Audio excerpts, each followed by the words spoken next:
Hello, everyone, and here we have ourselves another episode of the Ever Sidequesters Downtime podcast. We are taking a week off between finishing the Beginner's Box and moving on to the Abominations Vault.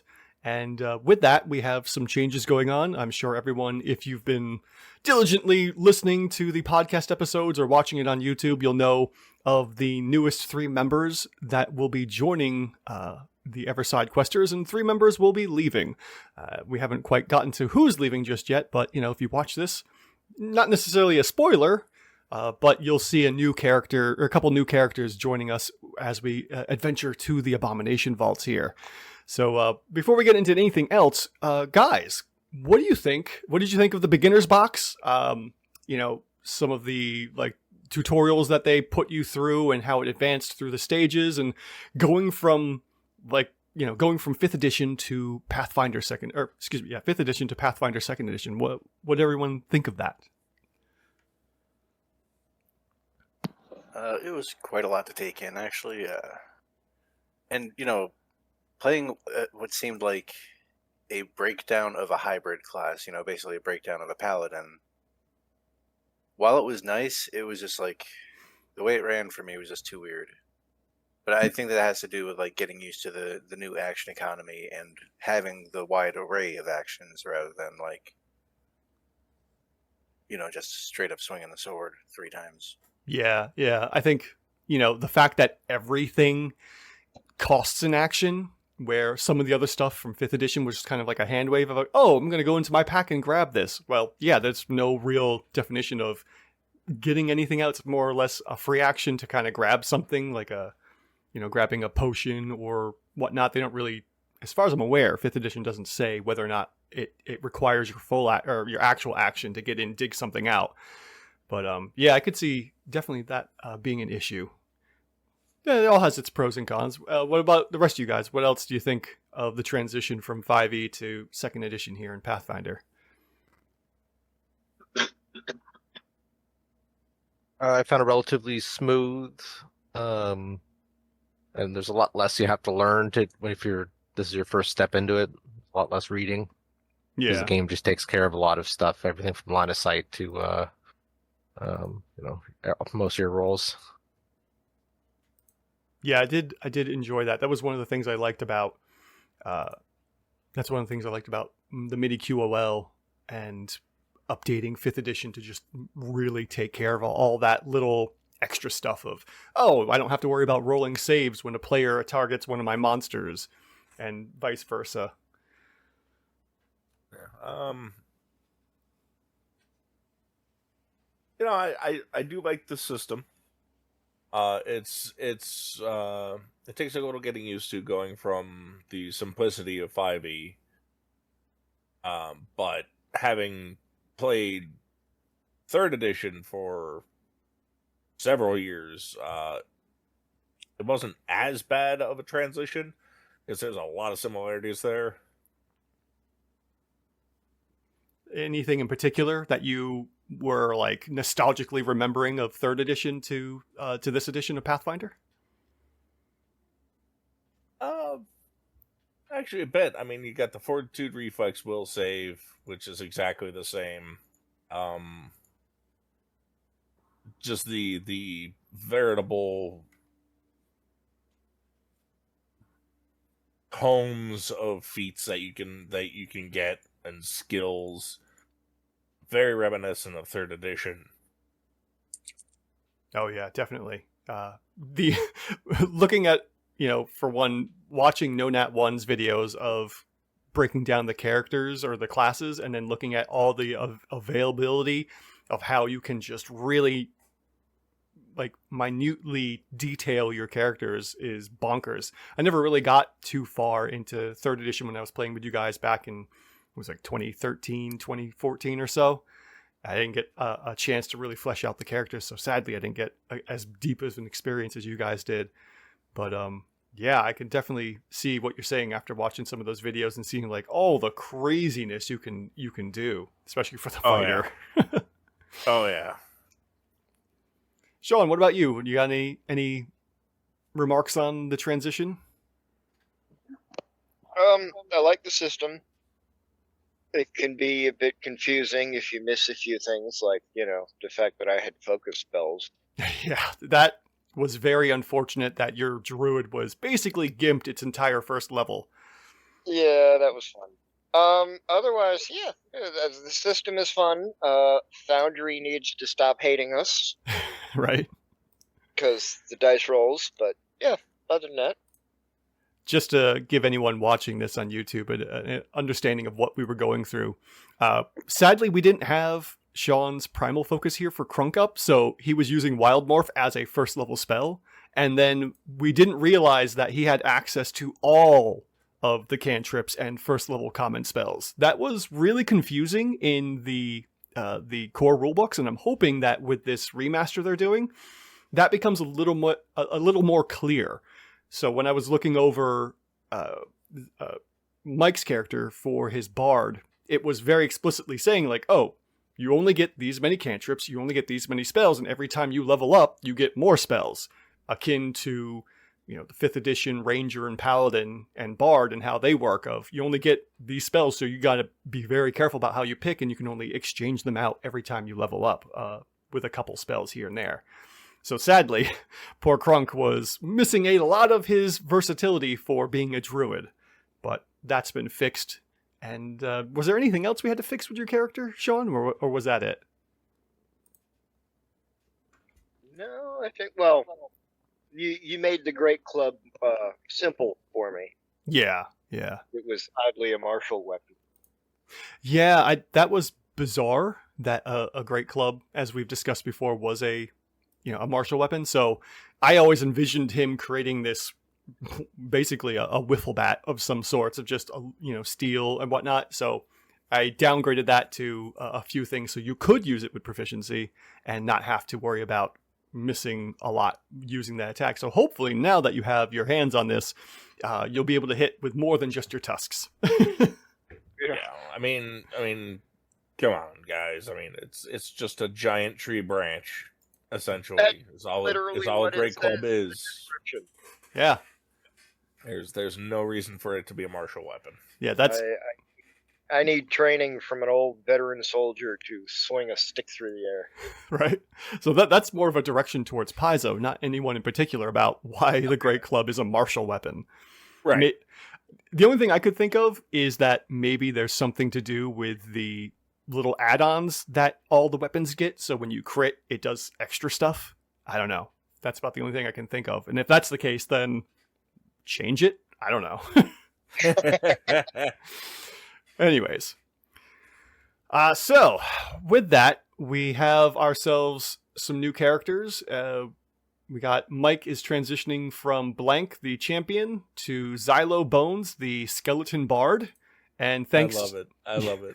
Yes, thanks to Hair Doctor putting together characters from his Hero Forge account and giving us some 3D models, which is pretty cool. We have basically what looks like Skeletor, and I'm down for this. I'm all about it. He-Man! If you guys haven't seen the artwork that Hair Doctor did, he's got that one. They're playing a flute. And then the joke was that we were constantly talking about skeletons with the old doot-doot and playing a trumpet. So, oh, no. Yeah. We also have that token waiting in the wings as well. I can see all those stupid Skeletor memes coming through. I hope so. I'm all about it. All right. So Skeletor's fact of the day. So, Mike, with your transition from the champion to the bard, is there anything you wanted to let the listeners know about why you were transitioning or what you're hoping to get out of this one? So Andrew told me that I played a bard not too long ago, and I honestly have no recollection of that event. So I would like to try playing a bard for the first time. Yes, we ever in a tabletop RPG. In a we'll say medically induced haze, there was a brief period of time where a certain individual was playing a halfling bard by the name of Marco for a very brief time, but because of how the campaign we were doing and the adventure path for this 5th edition was running, you guys really didn't get a chance to have your character shine. But then again, it is the quote unquote hell levels from 1 to 3. Mm-hmm. So unfortunately, we didn't get a chance to really see those characters shine. But a little whisper here to you guys, anyone listening, those characters will come back. I am just waiting for certain things to become available to transition them to a different game system, so to say. So we'll get a chance to play them again in the future at some point. All right, so we're going to have a bard with us, so that's going to be fun. And especially with all the cantrips I've seen Mike pick for Xylo, I was crying in laughter with some of the stuff that was going on. I can't wait for the rest of you guys to hear this. So no spoilers for the rest of you guys. This is going to be fun when we get to this meeting this character and hopefully seeing some of these cantrips in action. Next, we'll have take a look at Eric here, Grawler, going from Saravish to Grawler, your summoner to barbarian. I know we kind of talked about this a little bit in your creation of video, but do you have any other thoughts on the transition between the two?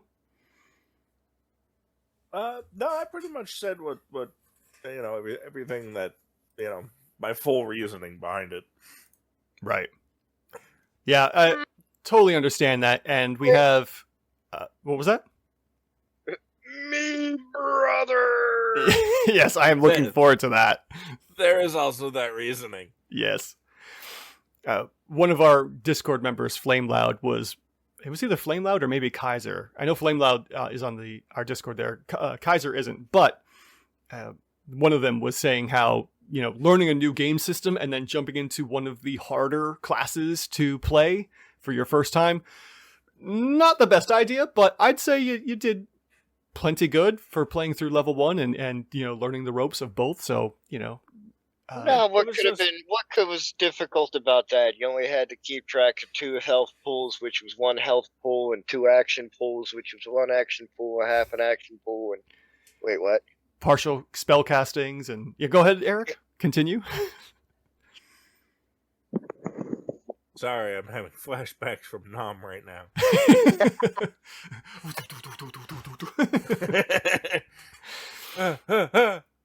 Yeah. The funny part too is like one of the 4 classes I'd love to try playing out sometime with Pathfinder is the Oracle, and sure enough, that was another class that I think Flame Loud said, yeah, this is a very tricky one.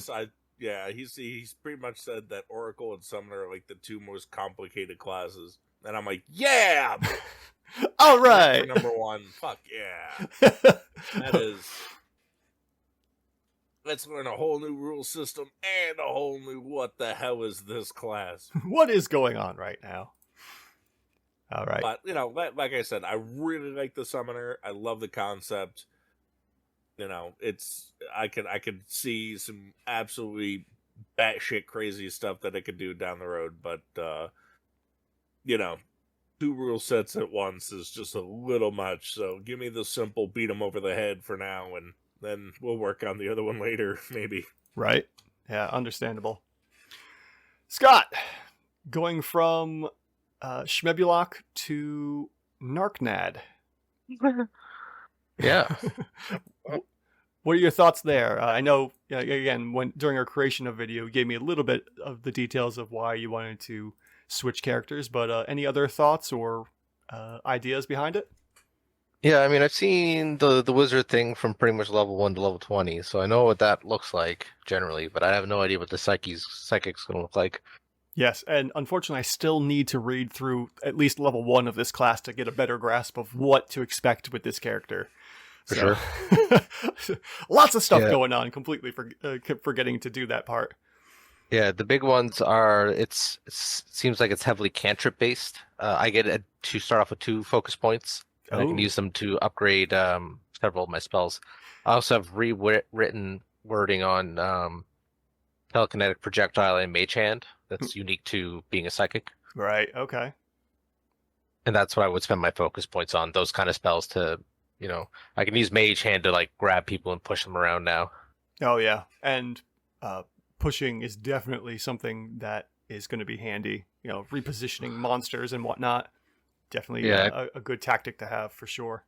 I definitely got like 2 or 3 ways to move people remotely. Nice. And as we saw with the kobold falling into that 20-foot pit, spoiler, sorry if anyone hasn't watched the beginner's box yet, but that 20-foot drop killing that kobold scout, thanks to, what was it? Koth there. The shove there. Yeah, just pushing it right off. I'm like, oh, I forgot. I just picture it as a cat with a glass on a coffee table. Oh, yeah, for sure. Go ahead, Sean. No, I was laughing. It was great. Yeah, that was hilarious. Really was fantastic. Or the pièce de la résistance, freaking Koth going up there and just dominating the wormling. That was my, to end the beginner's box, that was definitely my favorite spot of the entire thing. Yeah, so forgot that the acid bite had the lethal trait to it. Right? Yeah.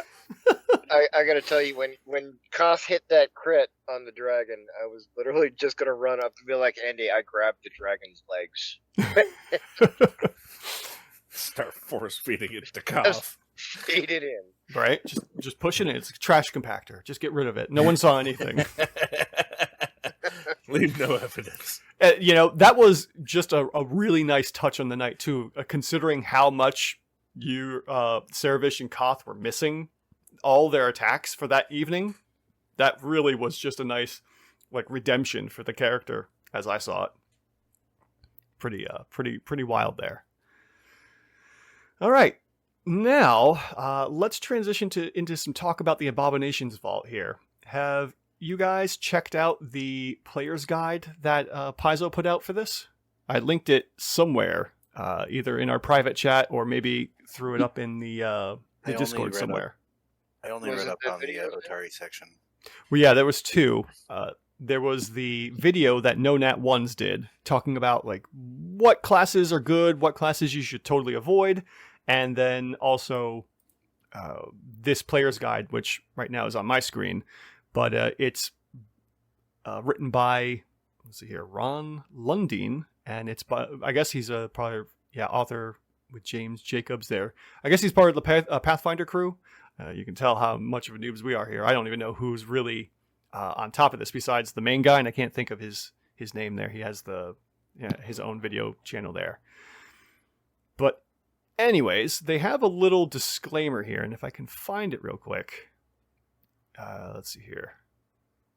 They're talking about making sure the players are okay with certain aspects of what the game has to offer here. And if I can find that, it would be super handy. As long as there's no clowns. As far as I'm aware, there's no clowns.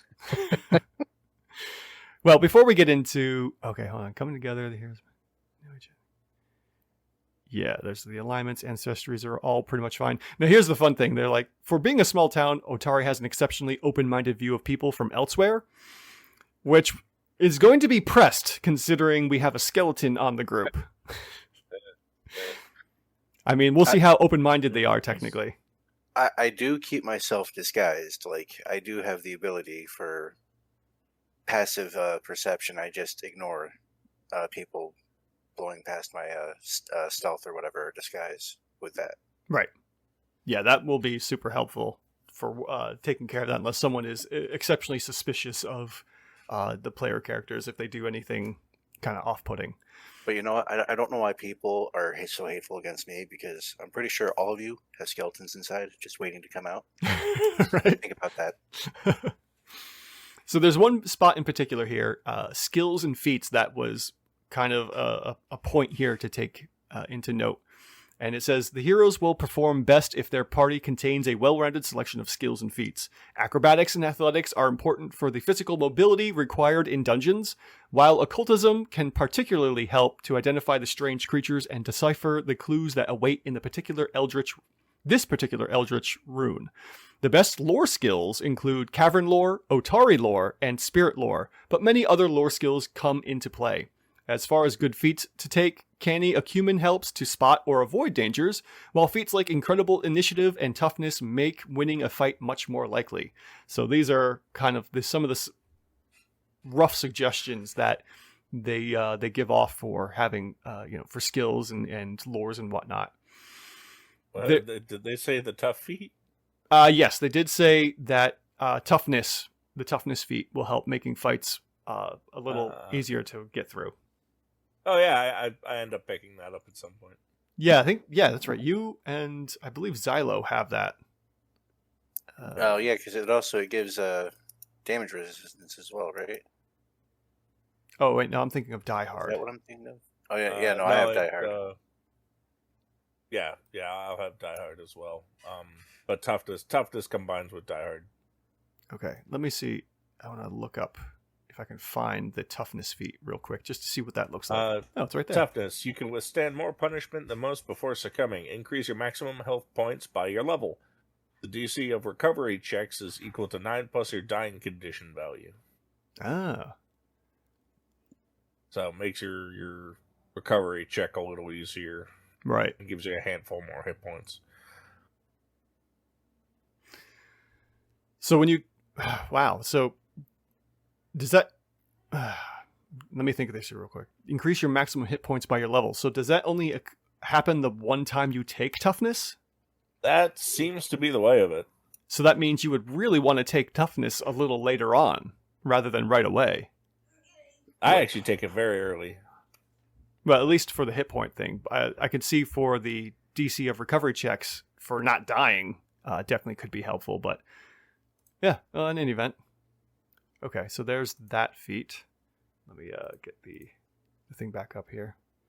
Yeah, so unless anyone wanted to change out anything for a couple of their extra skills or anything that may have been listed here, are you guys all good with your skills and whatnot? I've only got 3. Yeah, that one was really surprising to see that the bard only had so few. I guess the rogues are the real skill monkeys in this game. No, you don't understand. Even the frickin' tank, or well, not really tank, but blank had like 5 or 6 friggin' skill proficiencies. Technically I have 4. Technically. Yeah, if you include in the lore skills. Go ahead, Eric. Yeah, I've got, including the lore skill, I've got 6. Yeah. I know I went through and I didn't see anything that said otherwise. Maybe because your ancestry is rare with skeleton. That's why you have so few skills, maybe? Yeah, I mean, I did get more stat boosts rather than skills. That's probably where it equals out. Oh yeah, no, I had a lot of stat boosts or ability score boosts. I think I had like 8 of them. Well, let's see. And here. then 8. I think it was like 8 boosts and 1 flaw. Yeah, if we take a look at Xylo's thing here, let's take a look at that. You have your 3 main boosts. 2 are locked for being a skeleton. You had the optional boost, and then you had your 1 flaw. Then you had your 2 boosts for being cursed, the cursed background. You have your class key skill for boost, for charisma, and then you had your 4 free ones at level 1. So I mean, everything there looks pretty good. Yeah, I mean, I've got 2 boosts for being orc, 2 for being for my background. You know, I think that's it. And 4 for level 1.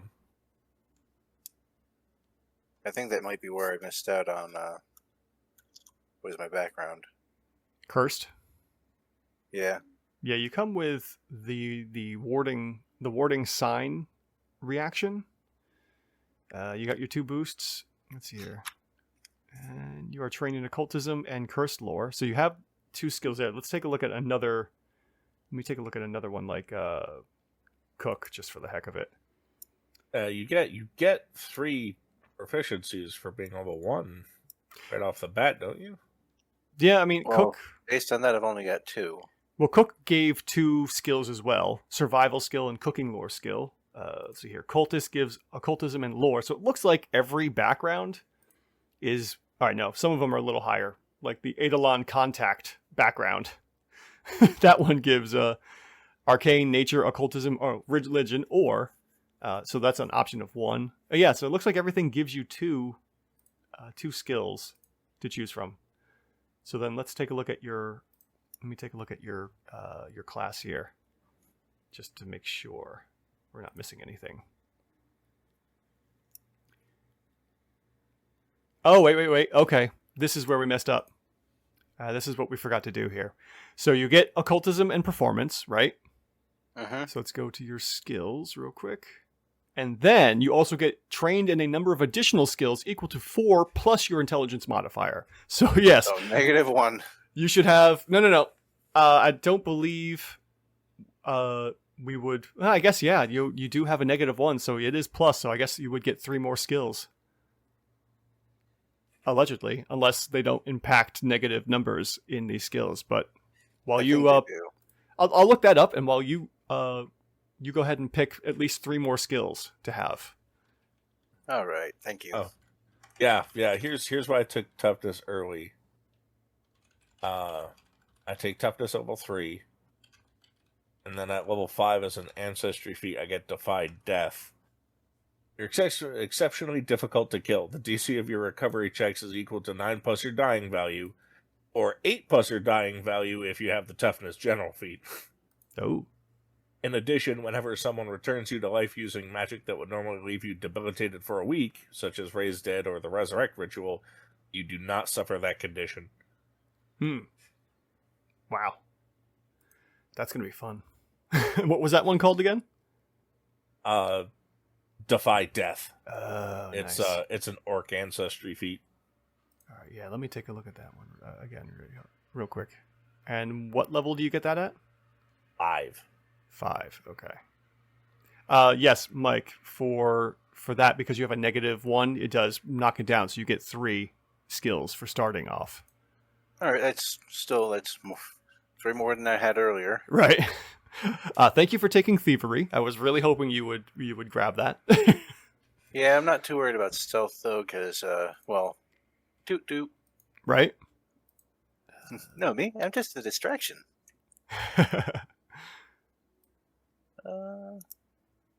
Okay. Why not? Yeah, there we go. The Defy Death.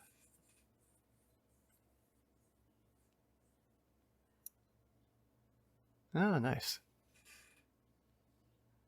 So what is it normally? It's 10 plus your dying value, right? For the okay, for dying checks. Well, that's interesting. They technically give you a 5% chance to survive, and then a 10% more chance if you have the toughness feat. Cool. All right, so what did you end up picking for those last 3 skills for Xylo there, Mike? Oh, I ended up going with thievery, acrobatics, and diplomacy. Okay, excellent choices. All right, good thing we're doing this, because now we know. Now you're all set up. All right, and then so we have Curse Lore on Xylo Bones. We have, let's get to the proficiencies. We have Warfare Lore for Grawler, and we'll go to Narknad. Narknad has Underworld lore skill. And then we have lastly just... Underwear? Oh, he got me. Oh, got him. Oh yeah, Mike, while we're here, don't forget to buy your equipment with your 15 gold. That is true. Thank you. You're welcome. And then Krunk, I'm not seeing a lore skill for you. Apparently we missed something else for you, buddy. All right, let's go. What is your background again? Feral child. Okay. Where is it under? If you're on the Pathfinder tools there, it's under players and then background. Let's see here. Where are we hiding? Feral child. There we go. Okay. Oh, I picked. Oh wait, I guess you don't have a lore feat. I'm right here looking at the feral child. You are trained in nature and survival, so that's what it is. You don't have a lore. You have nature. You have 2 standard skills. Okay. Yeah, So- I got the forager skill feat. Right? Yes. Although you also should have... Oh, wait. Let's see here. It says you gain low light vision or dark vision if you already have low light vision. Imprecise scent, which you have. Okay. So I guess everything's good because of being an orc. you probably already have dark vision, right? Yeah. Yeah. Okay. All right, so that just overwrit the low light vision for being a feral child. Okay, good. Okay. Oh, good. I was on the right scene. Just double checking that. Let me pull up the screen there. I really want to find the one spot that the book brings to attention for everyone. There is one note here for planning for the end. The Abominations Vault adventure path takes characters from 1st level to 10th level and concludes at about 11th level. There are currently opportunities to continue the campaign, such as the Fists of the Ruby Phoenix adventure path, which we can potentially start that up after we finish Abomination Vaults, or move on to another game system. Whatever you guys want to do, we'll figure that out. And as such, keep in mind that if you've got your eyes on a particular 12th level feat or 15th level class feature, it's not something you'll likely to get a chance to select during the Abominations Vault adventure path. So we should be playing, you guys should hit 11th level by the time we finish this off. And shoot, where is that? Aww. Okay. I'm pretty sure, I swore the Pathfinder Player's Guide thing had the note on there, but I'm just going to pull up the journals here. That should get me what I'm looking for. Okay, so there's a content warning for this game, which is something we should obviously talk about. If anything bothers you guys, let me know, and then we can work about switching some things, because when I was reading up on the beginning encounters and adventures of where you'll be going, it did say if something bothers players, you can go ahead and reword certain text fields. So the content warning for Abomination Vaults contains typical Pathfinder action and adventure. It also presents themes of suicide, ableism, body horror, and human experimentation. Before you begin, understand that players' consent, including that of the Game Master, is vital to a safe and fun play experience for everyone. You should talk with your players before beginning and modify descriptions or scenarios as appropriate. So those are the 4 main themes that I don't know how often will show up in Abomination's Vault, but something we all need to just cover to see if there's something we're not too keen on, if we want to change it, or if everything's good. So those topics.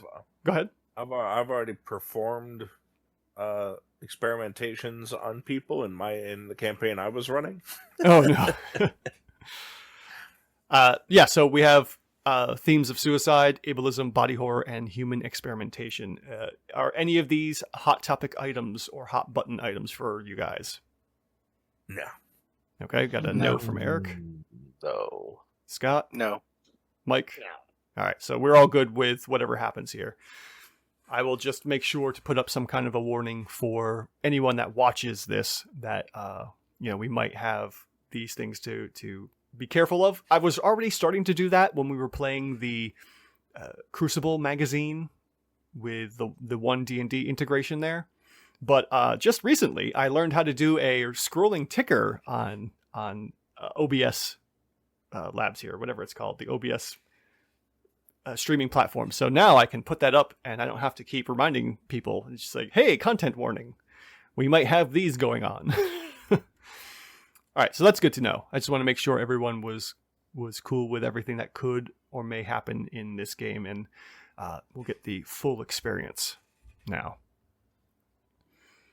All right, so one of the other big things is that you guys don't necessarily need to know about each other in this one.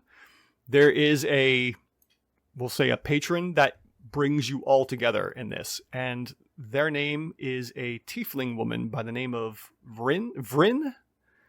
Let's see here. Let me get to that. Where is it? No, not there. Where is she hiding? I know she's at the top too. Let me go back to the top and look for her. Oh, yeah. All right. So we'll just read the coming together part. The Abominations Vault adventure path begins near a small town in Otari on the southern shore of the Isles of Kortos. A robust and spoiler-free description of the town can be found in the player's guide, while this gazetteer does mention things that aren't frequently discussed in polite company, such as the rough crew that hangs out at the Crook's Nook. The contents of the gazetteer are considered common knowledge among Otari's citizens. It's possible for some or even all of the heroes to hail from Otari, but that isn't necessarily necessary. Although most of the campaign's action takes place in the dungeons about a half hour to the north of in the swampy fog fens, the heroes will return to Otari many times and should come to rely on its people. The heroes might or might not know each other, but all of them should have a friend in common. The town's eccentric oddities merchant, Vryn Sivensey. Rin's mixture of tiefling and elven ancestry is impossible to miss. Her eyes are devoid of pupils, small ram horns curl around her elven ears, and her fingertips sparkle with motes of glittering light. Rin is more than a collector of unusual items and occult lore. She's a scholar of the stars who possesses curious foresight about strange events. Perhaps this foresight drove her to build a friendship with the people in her the heroes in the first place. In any case, once Rin collects the heroes to tell them of a strange light she has seen around Gauntlight, the mysterious inland lighthouse deep in the fog fens, the campaign can begin. So this is how you guys are all going to basically come together. Let me see if I can find the better description of her. There's also some background descriptions that you guys could have taken up in different, besides having like the backgrounds you've already picked. There was the bibliophile, an eldritch and antagonist, fogfen tale teller, market runner, ruin delver, star watcher, and the twilight follower. Those were some backgrounds you could have picked up for this game specifically. And then there's also the Cosmic Caravan Pantheon, which Rin is a part of.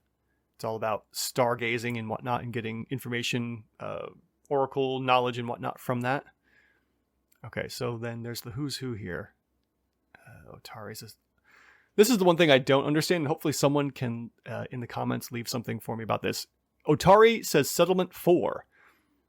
I'm not quite sure what the Settlement 4 means. Going back to the NPC we're just talking about. Yes. So basically, it's Isla. I was just going to say the same thing. Where are the bobas? Which the boba berries? Oh! You're talking about my my druid? Yeah. Pretty close. Yeah, very, very, very close.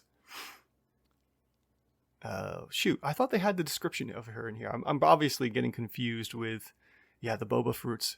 Yes, so basically they're talking about they're bringing up my half moon elf druid from Sean's Shannara campaign that we stopped briefly once we got to, what was the druid's compound there? Can't think of the name of it. Paranor, thank you.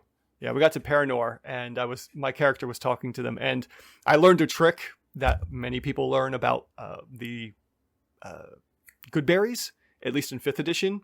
You basically, whatever spell slots you don't use up, you cast them all at the end of the night, and then you just have for 24 hours so many extra points of healing. So they were constantly just feeding people, stuffing them with 1 hit point heals here and there, and I made it seem I had it seem or themed it so they looked like starfruit. Not necessarily starfruits, but they had twinkling stars and whatnot in them. Yes, it was quite fun playing Aelna. All right, let me see if I can get Rin's character up here. Let's see here. Otari locations. Getting started. Audio keys, advancements. No. Abomination Vaults. No, that's the actual adventure. Toolbox.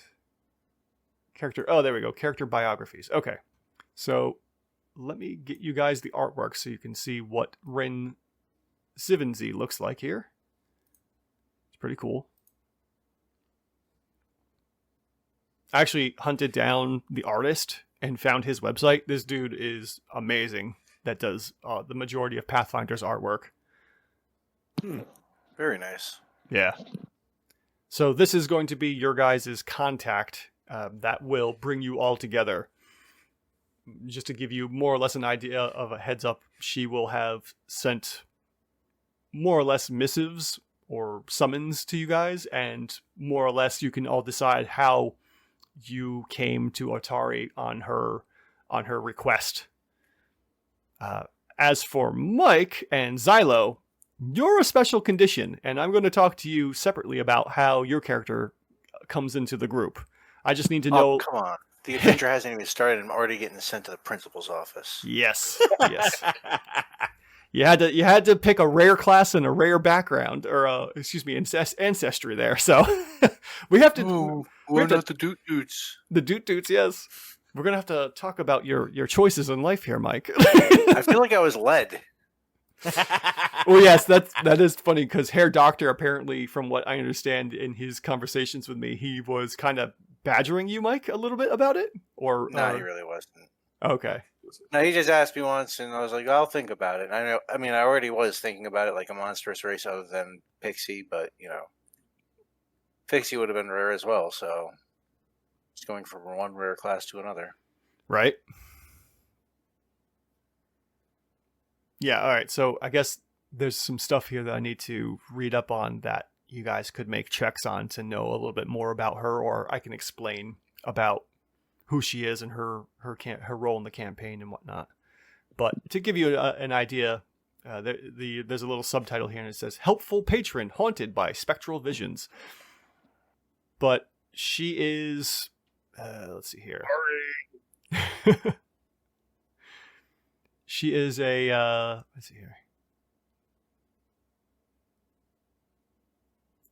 There was something that discussed her ability. She's like, kind of like an oracle, and she has a lot of tarot card reading abilities and whatnot, which are kind of cool. I read it somewhere. I don't remember now. I've read way too much, and it's all just kind of blurring at the moment.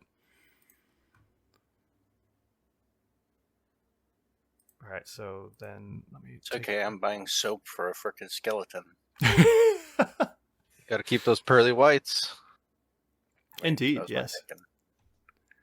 So yeah, if you guys haven't, I definitely would recommend reading up on it. It's actually a pretty quick read. It says it's 11 pages, but thankfully there's a bunch of pictures and breaks up the information there, and there's a lot of stuff you can go past. The last page is just licensed information and whatnot, so it didn't take me too terribly long to read up on it, but it might be good to know for future use. Do you ever remember where you linked it? Because I don't see it under... Yeah, let me take a look in the Discord real quick to see where... I may have shared it or linked it in the group chat. I'm not sure. At least I thought that's where I put it.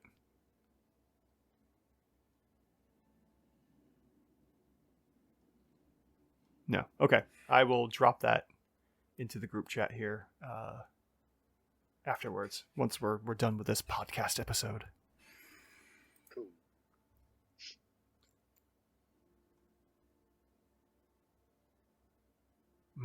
Okay. Yeah, I don't think there's really anything else I need to look through. Is there any questions you guys have for me about the Abomination Vaults or anything going forward? Was there any last minute changes for the characters? Anything at all? I'm just working on the equipment right now. Okay. Do I need a spell book? I think I do. I looked it up and I have 4 spells where I can move people. Oh, nice. That's funny. So what is it? Crypt the Necrodancer? Yep. Oh, yeah. That was a good game. I played that one for a while. It was fun. Yeah, I don't think you need a spell book, Mike. I think that's only for wizards, honestly. Because you only have such a small assortment of spells as it is. You just know those pretty much every day. It's a matter of... Oh, okay, yeah, that's right. So it's prepared spells. Yeah, let's see here. Just to double check on that. For the Bard. Where was that tab?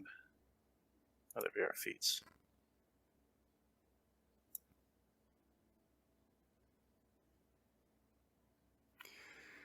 It says you draw upon magic from esoteric knowledge. You can cast occult spells using your cast a spell activity, and you can supply material, somatic, and verbal components when casting the spell. Because you're a bard, you can usually play an instrument, so on and so forth. If you use your instrument, yeah. You can usually also play an instrument for verbal components instead of speaking. Each day you can cast up to 2 first-level spells. You must know spells to cast them, and you learn them via the spell repertoire class feature. The number of spells you can cast each day is called your spell slots. All right, so jumping down to the spell repertoire. The collection of spells you can cast is called your repertoire. At first level, you learn 2 first-level spells of your choice and 5 occult cantrips of your choice. You choose these from common spells and from the occult list. It's basically it's spontaneous casting where you can change out. Like, I have a maximum number of spell slots. Yeah. And I have to... It doesn't say where I have to keep them, though. Let's see here. Now, I don't believe you're spontaneous, like the sorcerer. No, but it's more like once I learn it, and then it's I have to prepare it, basically. But yeah. Let's see here. You add this to your spell repertoire as you increase in level. Each time you get a spell slot, you add a spell to your spell repertoire of the same level. At second level, you select another first level spell. At third level, you select 2 second level spells, and so on. When you add spells, you might add a higher level version of a spell you already have, so you can cast a heightened version of that spell. Though you gain them at the same rate, your spell slots and spells in your spell repertoire are separate. If a feat or other ability adds a spell to your repertoire, it wouldn't give you another spell slot, and vice versa. So yeah, your quote unquote spell book. Just a moment here while I switch screens. Your spell book technically isn't. It's just. Let's see. Where are you, Xylo? It's probably basically just purely like having such a verbal memory, like being able to memorize all the songs that a bard does, and then also those spells as well. Just part of like how they work, I guess. Yeah. So when you click the spell preparation box on the top there of your spell casting, technically that's your memory of all your spells. So that's why you have so few.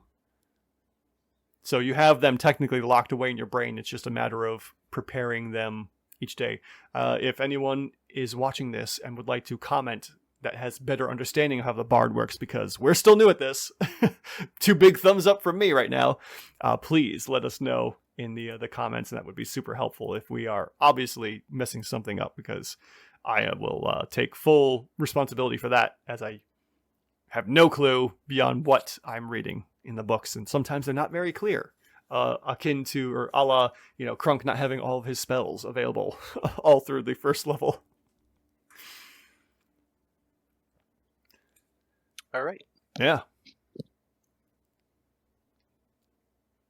All right, so beyond that, I guess if no one wants to swap anything, you guys are all good. I guess we can pretty much end this podcast episode here and get ready for our adventures of herding cats into the Abomination Vaults for next week. Anyone got anything else? Just hoping I have like all the equipment I think I'll need. Let's see: rapier, sling, studded leather armor, musical instrument. Thinking, well, obviously a horn.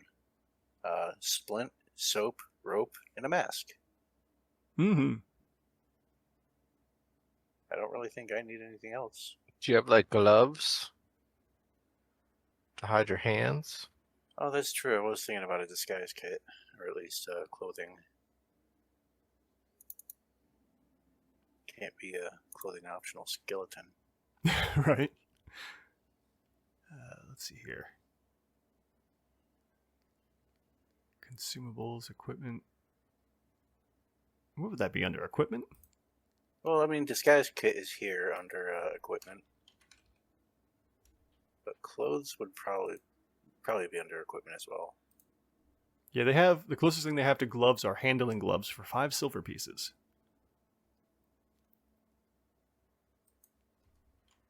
Yeah, I would just include, like, if it's just a regular pair of gloves, I would just include that into, basic clothing. Yeah, I was looking at, there were actually, like, some clothing, options. Yep, we got tearaway clothing, regular winter clothing, ordinary clothing, and fine clothing for 2 gold pieces. Yeah, just ordinary clothing. Where was that? Oh dear, what was that? Someone dropped Rice Krispies in the system. Sorry, it was just a paper bag that got underfoot. All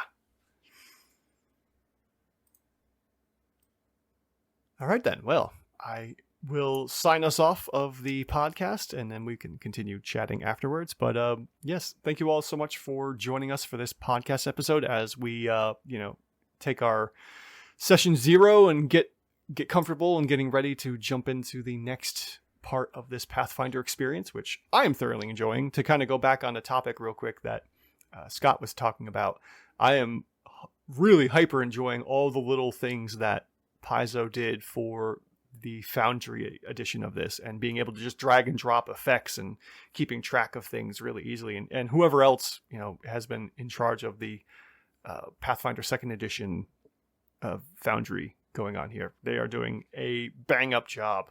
It's made my life so much easier. It's going to be sad if we ever transition, or when we transition to another game system and it's not this fleshed out. I'll be feeling that for sure. Yeah. Anyways, thank you all so much for watching this, and we will hopefully see you next week as we take our first steps into the Abomination Vaults for the Otari area, and going past level 2 eventually. Thank you all so much for listening or watching, and we will see you next time. Bye-bye. Later. Have a great night.